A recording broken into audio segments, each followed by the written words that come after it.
Hi, this is Wen from Periodic Lab, and today we're going to make these geometric earrings. For stuff, we need Shrinky Dinks, we need a Sharpie in order to trace things, and we also need scissors, hole punch so we can have the connector jump ring areas, and then we have the pliers, nail polish for whatever colors we're going to use, glue, jump rings, and lastly earring backs so we can glue them and make earrings. First, what I'm going to do is draw out what I need. I had to start over again. So draw a large scale of what you need so when it shrinks down you'll get a smaller version of it. Play around with this and you'll figure it out. So this earring has been quite popular shape, I've noticed, so just draw according to what you want and play around with the shapes as you like. The dots are to represent the hole punch areas, and we will need 2 sets of these. Granted, it's quite big right now, but when you see how it shrinks down, it will still be decent size, but much smaller. So next what you do is put the Shrinky Dink over this template and trace it, then cut it.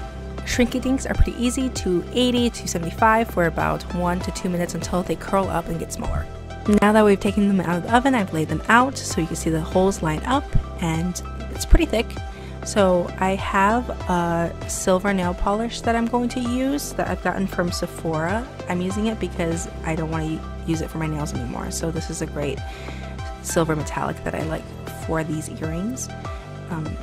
I've seen these earrings also done in a brushed gold and blues, and so it's definitely not limited to what you have. It's basically what you want.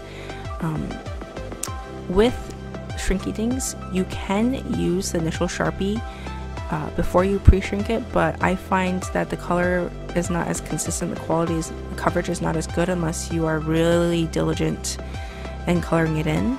So I also find that if you do use acrylic and nail polish after the fact, that it will more than likely peel off just a little bit if you have a lot of wear and tear. But then again, you can just cover it up with the paint you originally have. And you can also use spray paint, and that one has a better coverage overall. However, the control of color is not as good as just a little painted one.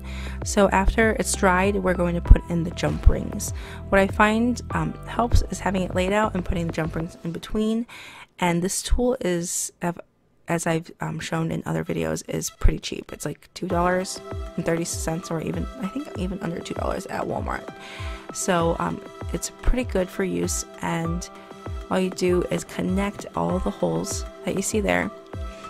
And the nice thing is, if you actually don't like it to be this big, instead of putting those pieces in there, some of the holes can be used just to put like pearls or beads or what have you.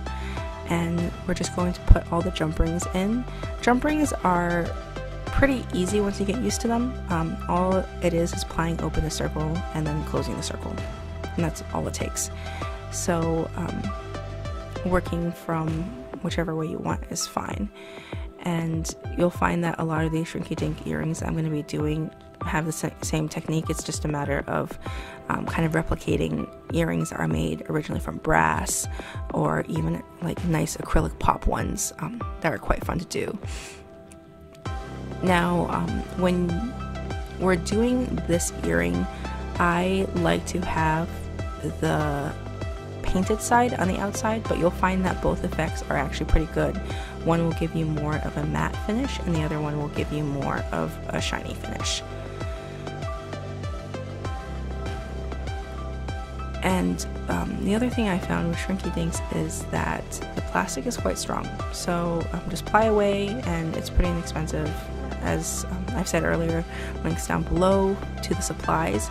Overall, the cost of this project, based on just supplies for the earring, is less than $1, but based on the total amount, if you want to maximize, if you want to be true to the total amount that would cost, it's more closer to like about $15 because of the mass, the main sheet of the Shrinky Dink paper.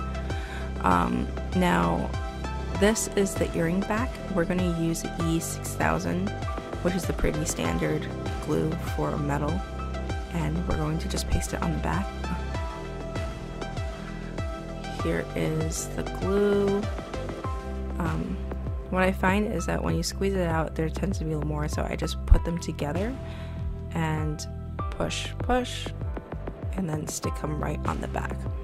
Give this some time to dry, and once you do, you'll have time to put it on and you'll have your earrings. These earrings are super light and easy to wear. I will be making a lot more Shrinky Dink series just because when you buy a pack on Amazon, it's like 50 sheets for $11. So I will be doing more of that. If you found this helpful, please follow and like this video, and I will see you next time. Thanks!